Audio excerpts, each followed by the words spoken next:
Tomahawk versus Malekith. Ho-Oh lead, Darkrai lead. If you want a dissection of this lead matchup, go check out Lorian versus M-Dragon.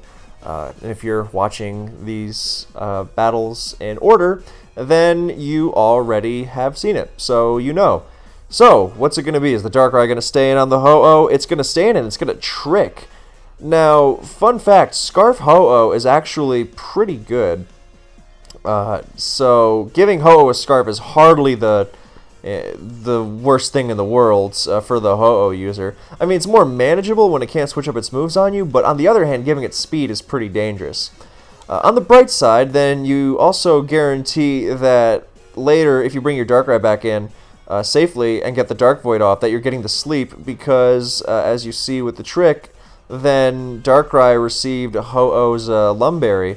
So not only does Ho-Oh Ho-Oh no longer have the Lumberry, but the Darkrai cannot even be burned by Sacred Fire now, because Ho-Oh's own Lumberry would save it. But the Sacred Fire burn does not activate, and Malekith has to switch out. Fun fact: if Ho-Oh is not max speed, as many of the offensive, or as many of them are, I mean, lead max speed Ho-Oh is fine, and many of them even go Jolly, just so they have the greatest odds of outrunning Dialgas and Tina-Ohs and Groudons and Kyogres, especially. But, some of them go slow, so unless they hit... Oh, God, what's the speed benchmark to outrun Weavile? I know 249 outruns 372, because that outruns Dugtrio and Alakazam, but, no one EVs to outrun Weavile in OU. But whatever that benchmark is, if Ho-Oh does not... And, 249 is already, high by some standards for Ho-Oh, so it might not even hit that. So it might not even outspeed the Darkrai later on, depending. But if it's max speed, then it will outspeed easily. Anyway, either way, Malekith does not necessarily want to, risk that here, so he goes to Giratina. And here's why being locked into Sacred Fire is not so bad, because you still go for burn spam, and yeah, it's chunked real good. So now Heatran comes into the Tina, and even if it EQs, which would, take some... Which would, that would be a move, alright. Then it's still not going to KO or anything. Heatran can protect and more burn damage, and more likely a Draco Meteor is coming, and Heatran devours that, and now pivots into Groudon super safely. Even if something else comes... Like, Heatran switches... Heatran is slow, right? So even if Giratina went to a Kyogre there, then Heatran would switch... Then Giratina would switch first because it's faster, and Heatran would switch second. So Giratina switches first, Kyogre comes in, Rain goes up. Then Heatran switches second, Groudon switches in after the Kyogre, and the Sun goes up. So potentially Groudon could stay in on the Kyogre and get the rocks up because it'd be in Sun. So that was a great move by Tomahawk. It's just as simple as, get the rocks, but it also covers a common Heatran switch in. So, or not covers, but it mitigates the potential, the destructive potential of the most dangerous Pokemon in the tier switching in. And, it's also good if Dialga or something switches in trying to get rocks. So, rocks go up, Draco Meteor does approximately Zilch. Tina-Oh is, well, okay, before we get into that awesome move, then Tomahawk's off to a great start because he's barely taken any damage, and Darkrai is really low, and Giratina is basically down. Now, Destiny Bond is tough to pull off on Giratina because its speed is not super impressive because it lives in that super crowded base 90 speed tier, but it has a ton of potential, of course. It's such a great move. And Destiny Bond would be pretty terrific here. If Groudon were to Dragon Claw here, then Tomahawk would still be off to a good start, but he'd lose his Sun, which could be crucial if Malekith's running Rain, and simply taking down a Pokemon would do wonders for keeping Malekith in the game, as opposed to being 6-4 down with no hazards or anything, or not 6-4 but 6-5 down with a super low health Darkrai, no hazards or anything. So being able to take down Groudon would be incredible here, and it's something no other move could offer in this situation. So just for that alone, it merits consideration, and I love seeing it. So yeah, Destiny Bond, awesome. Would have really no other move could have done it, and it really would have put Malekith back, not necessarily in the driver's seat, but it would have significantly improved his position like nothing else could. So Tomahawk goes for Thunder Wave. Now I don't think it would be pretty awesome if he was like, oh yeah, I was totally scouting for Destiny Mod. I don't think so. I think he was just being careful and trying to catch like a Kyogre switching in, because Giratina is so weak at this point with -4 with Draco Meteor and the burn for physical moves. It's not hurting Groudon at all, so you don't really need to you're not in any rush to KO it. So I think it was more why Dragon Claw weakly into Kyogre when I could potentially there's very little upside to just Dragon Clawing the Giratina here, because it's just going to get KO'd in a couple turns anyway, and it's not hurting you at all, and there is huge potential upside to T-Waving. If Malekith decides, oh, I want to preserve this for death fodder later on, rather than just letting it die and losing a Pokemon early, which is very reasonable. So I absolutely agree with the T-Wave, but that's not to say I disagree with the Destiny Bond, because, I mean, most players are at this point going to go, oh, why am I going to let it hit me a couple more times before it gets burned when I can just Dragon Claw? So very reasonable for Tomahawk to just go for Dragon Claw there. I mean, he might not even have Dragon Claw. He might have Roar or something. But, if he has it, very normal for him to go for it there, and he could have potentially gotten, a huge KO. But now that the jig is up, then, he's definitely not going to Dragon Claw at this time, and he just spams T-Wave and catches Skarm. So if this doesn't have a fire move, then Skarm's going to get up some spikes, and it does. But Heatrans in with some Sun Up, and Rocks down, and nothing's really going to like switching into it, and Tina O is going to get sacked. So with Rocks up, then Darkrai switches in once more. That's also critical. And Stealth Rock is still not up for Malekith, so Ho-Oh looking brutal. Here comes Latios with the threat of Grass Knot against Groudon. Nothing really want to come into it. Here comes Skarmory, can take Grass Knots and Draco Meteors all day. Grass Knot, but the problem is, on Sun, Latios tends to run HP Fire, and if you don't have a Heatran, it's pretty difficult to switch into it safely. And he doesn't have a very good pivot into it either, and HP Fire just deletes Skarm. Thing is, Darkrai is at least going to get something back here with the big Dark, well, not a big Dark Void, but a Dark Void regardless, and going to put something to sleep, and he just goes for Dark Pulse. Now, I don't know if I agree with that at all. I mean, he had to go for Dark Void there. I mean, what else? Because otherwise the Scarf Ho-Oh is just going to switch in and chase you out, and then your Darkrai didn't do anything. It'd be better if you just Dark Voided and slept it, and then, I mean, then at least you get the KO, but if you just Dark Pulse and the Ho-Oh gets sacked, then you don't even get the KO. And Dark Pulse doesn't exactly KO Latios from full, so even if Latios stays in or something, then you want to be Dark Voiding. Either way, you want to be Dark Voiding. You got to start putting Pokemon out of commission. That's what Darkrai is designed to do, and, and Ho does have a lot of speed, so it does outrun and Sacred Fire, and down it goes. So, Scarf Ho-Oh, I mean, it's great when you mean to put the Scarf on Ho-Oh too, but, I mean, being tricked one is partly bad either. And there's the burn on Groudon, and it Dragon Claws and does not KO, so, yeah, Ho-Oh is on a rampage here, because Ho-Oh is absolutely incredible, and I'm really, really happy to see it so popular nowadays.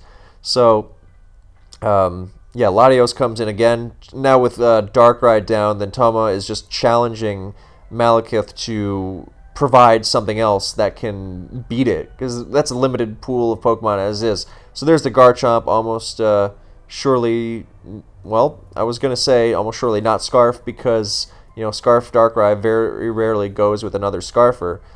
I know it tricks a lot, but still, it's not like you really need it if you just got fast Pokemon in general, and Garchomp is a fast Pokemon in general. And, yeah, so there's Draco, and it has happened, but as anyone who's ever played around the damage calc in this scenario can tell you, yeah, Garchomp cannot live that with Haben. You need, like, max special defense or something, because Latios is crazy strong. So that's game one. So we move on to two, with Sun powerful once again. So, DOS versus DOA, as Tomahawk can either try to limit the DOS's hazards or can go for some spikes of his own. And he's just going to go right for the Shadow Ball and outspeed, so this is a, well, Okay, so sorry, I was trying to say 16 things at once as usual. So the Deoxys S is clearly a very slow, bulky set. I mean, when I say slow, I mean outrunning everything unboosted besides Deoxys Attack.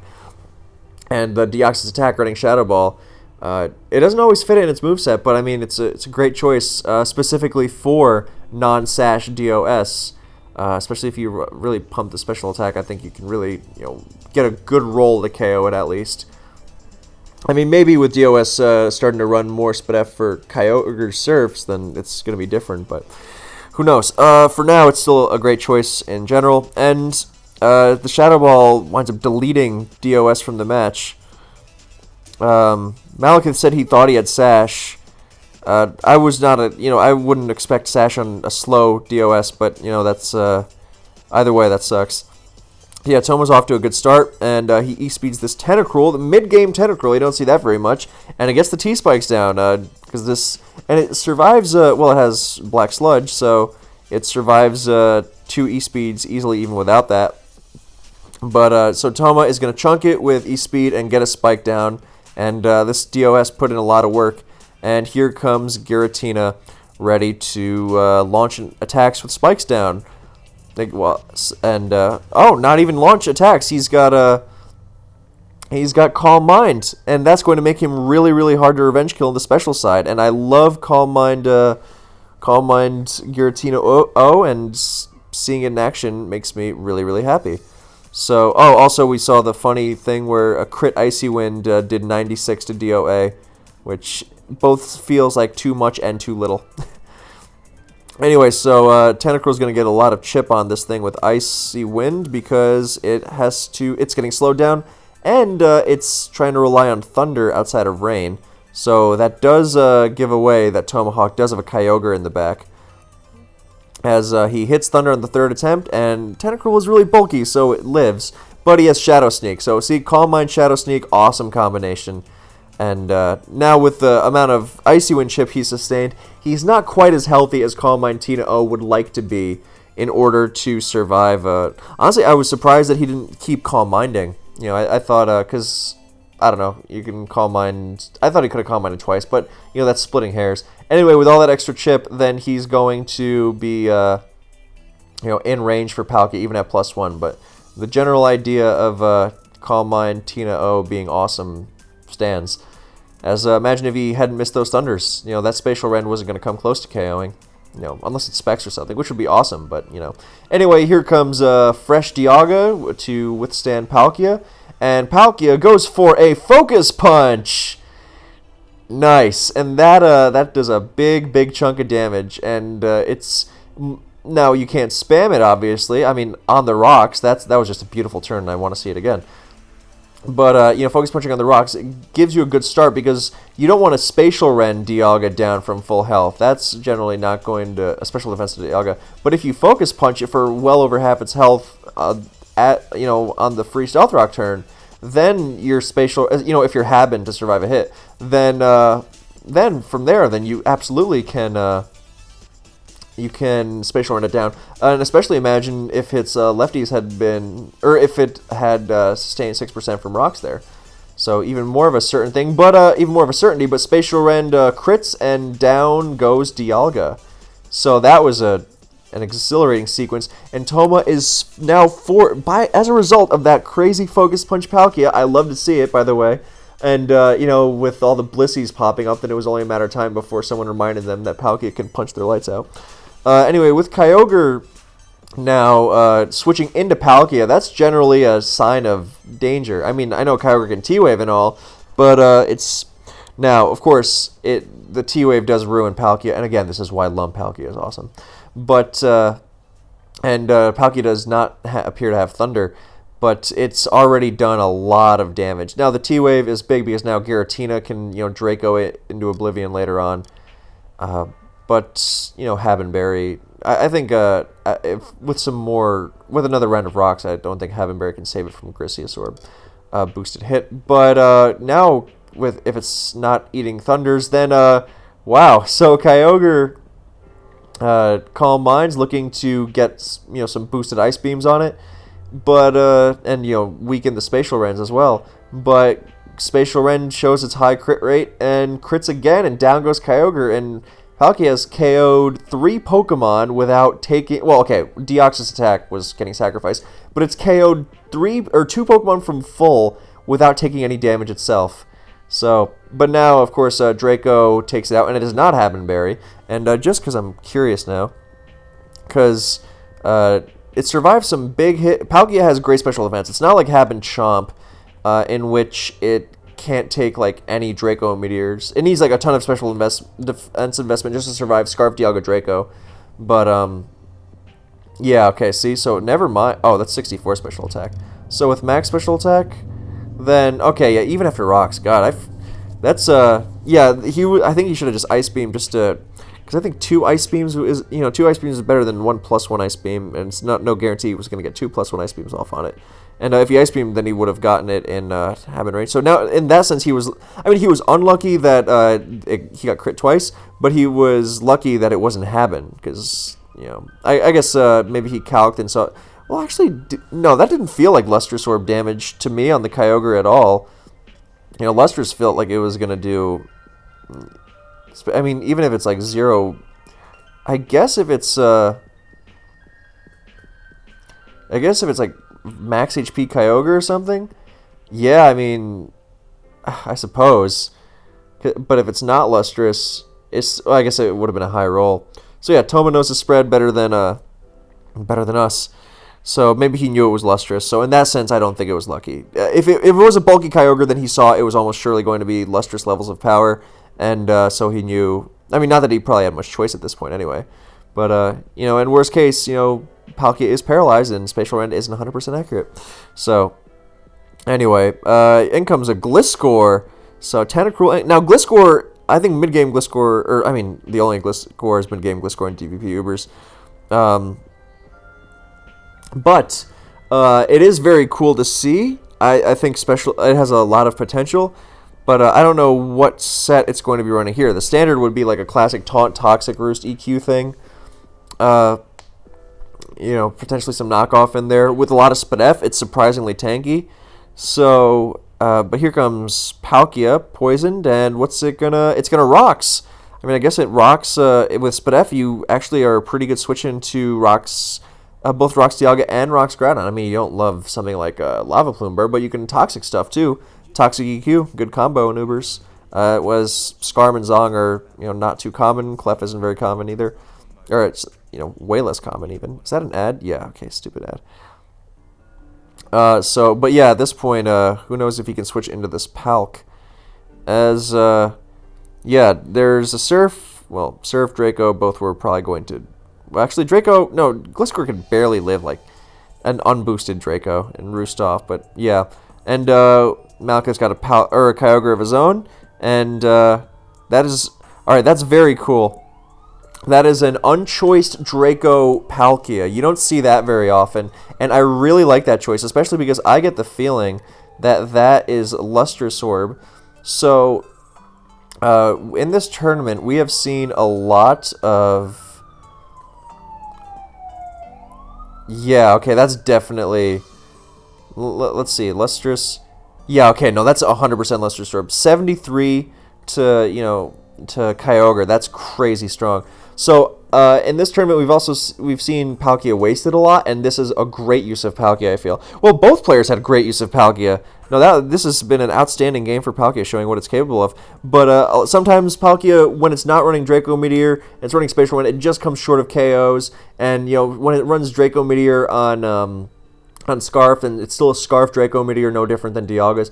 But, Lustrous Draco on something as fast as Palkia, that is a genuine advantage over the base 90 Draco gang, and even, like, Rayquaza. So, that is really, really cool to see. Lustrous Draco. It just comes up short on... But, I mean, look at that calc.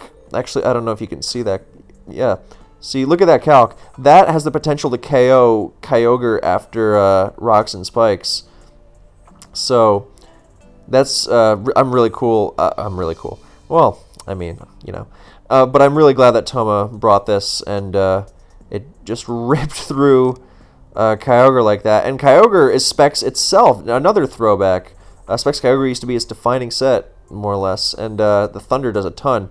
And Palkia is going to take it out with a -2 serve.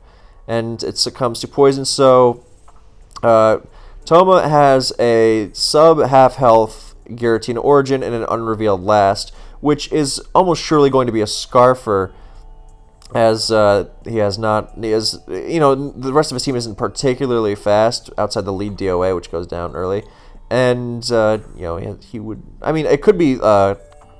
I would love to see a Kingdra, honestly. The double Water Dragon Assault would be just beautiful to see. Whereas Malekith, I could also see some speed because Specs Kyogre, non-Scarf Palkia, 2 slow wall pokes, and then there's the DOS lead. So some speed either way. So we could potentially be in for some speed tie in action. And he goes to Giratina Origin first. I think that's good. Show the reveal. Give them less information to work with. Not that it probably really makes a huge difference, but Giratina is pretty tough to set up on. Worst case. So here comes a Mewtwo with the Calm Mind Recover set. This could definitely be annoying, and that's why I think that Toma's first move should be Thunder and spam Para, which will significantly improve your odds. Worst case, but he goes for Shadow Sneak and crits. Well, I guess you can do that, and if it starts Calm Minding and recovering, then you can punish it for that. But I guess Sneak can win the game right there. Now, we don't know what Atoma's last is, but I'm going to gather all the teams, with last unrevealed and all at the end of the tournament, so don't really worry about that. But yeah, that was a cool series, really great use of Palkia in the second one. So yeah, we don't know what the last was. I assume it was something fast, something, a Scarfer, or a Swift Swimmer that was faster than Mewtwo, so who knows. Either way, yeah, I assume it was something bulky, but so whether it could have brought a comeback into effect, but it also might not have. So thank you guys for watching the series, and I will see you in the next one.